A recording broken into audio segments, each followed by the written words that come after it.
ফের ডিসিশন পরিবর্তন করলেন ফুলসিরাত সিনেমার পরিচালক রাখাল সবুজ। ও মাই গড। তো ভাই ব্রাদার, গত কয়েকদিন আগে গুঞ্জন উঠছিল এবং এই বিষয়টা ক্লিয়ারও হয়ে গেছিল যে ফুলসিরাত সিনেমাটি এই ঈদে আসতেছে না। বাট হঠাৎ করে আজকে ফুলসিরাত সিনেমার পরিচালক রাখাল সবুজ তার সিদ্ধান্ত পরিবর্তন করে নিলেন। ফুলসিরাত সিনেমাটি কুরবানি ঈদে রিলিজ করার তিনি সকল পরিকল্পনা করে ফেলেছেন। ফুলসিরাত সিনেমাটি কুরবানি ঈদে রিলিজ করার জন্য তিনি সমস্ত প্রস্তুতি গ্রহণ করতেছেন। তো ভাই ব্রাদার, ফুলসিরাত সিনেমাটি এই কুরবানি ঈদে আসতেছে তারই একটি ছোট্ট আভাস দিলেন সিনেমাটির পরিচালক রাখাল সবুজ। ফুলসিরাত সিনেমার ডাবিং এর যে 20% কাজ বাকি ছিল সে ডাবিং এর কাজটি আজকে কমপ্লিট করলেন সিনেমাটির পরিচালক রাখাল সবুজ। সবকিছু ঠিকঠাক থাকলে এই কুরবানি ঈদে আলোর মুখ দেখবে জিয়াউল রোশন এবং শবনম বুবলি অভিনীত ফুলসিরাত সিনেমাটি। তো ভাই ব্রাদার, এই ঈদে যে কয়েকটি সিনেমা আসতেছে সবগুলো সিনেমাই হচ্ছে বিগ বাজেটের, সবগুলো সিনেমাই হচ্ছে অনেক বড় মাপের। কোন সিনেমাকে কাটিয়ে কোন সিনেমা এগিয়ে যায় এটা বলা মুশকিল, কারণ সবগুলো সিনেমাই হচ্ছে বিগ বাজেটের। কোন সিনেমাকে কাটিয়ে কোন সিনেমা এগিয়ে যায় এটা বলা যাবে ঈদের পর, ঈদের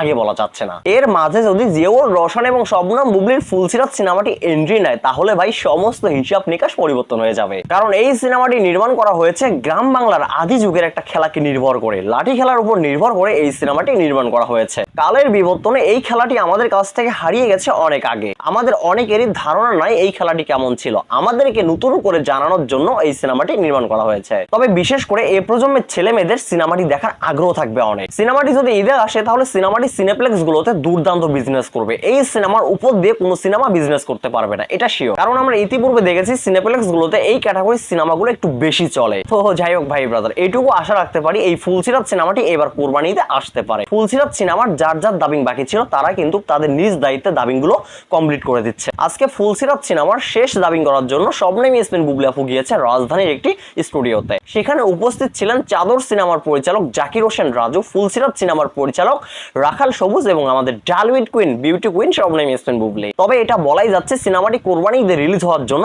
এক ধাপ এগিয়ে গেল। তো এর ফাঁকে আরেকটু কথা বলি, ফুলসিরাত সিনেমা ঈদে আসতেছে কিনা, ফুলসিরাত সিনেমা যে ঈদে আসতেছে এই নিউজটা কতটুকু সত্য। তো ভাই ব্রাদার, এই বিষয় নিয়ে কথা বলেছিলাম আজকে পরিচালক রাখাল সবুজ ভাইয়ের সঙ্গে। তিনি এর আগে আমায় যে আপডেট গুলো দিয়েছিল সেই আপডেট গুলোর সঙ্গে আজকের আপডেটের কিন্তু অনেকটা ভিন্নতা রয়েছে। তিনি ক্লিয়ারলি বলছেন আমরা প্রস্তুতি নিচ্ছি, আমরা আমাদের নিজের সর্বোচ্চ দিয়ে চেষ্টা করতেছি সিনেমাটি ঈদে রিলিজ করার জন্য। তার মানে আমরা এইটুকু শিওর হয়ে যাচ্ছি ফুলসিরাত সিনেমাটি এবার ঈদে আসতেছে যদি কোনো প্রকার বাধা না আসে। কারণ আমরা ইতিপূর্বে দেখেছি শবনম বুবলির সিনেমা রিলিজের আগে একটা বাধা আসে, যাতে শবনম বুবলির সিনেমাটা হলে রিলিজ না হয় তাই একটা বাধা ক্রিয়েট করা হয়। যদি সেই ধরনের কোনো বাধা না আসে, যদি রাখাল সবুজ ভাই তাদের পাতা ফাঁদে পা না দেয় তাহলে সিনেমাটি ইনশাল্লাহ ঈদে আসতেছে। তো যাই হোক ভাই ব্রাদার, এই ছিল ফুলসিরাত সিনেমার সর্বশেষ আপডেট।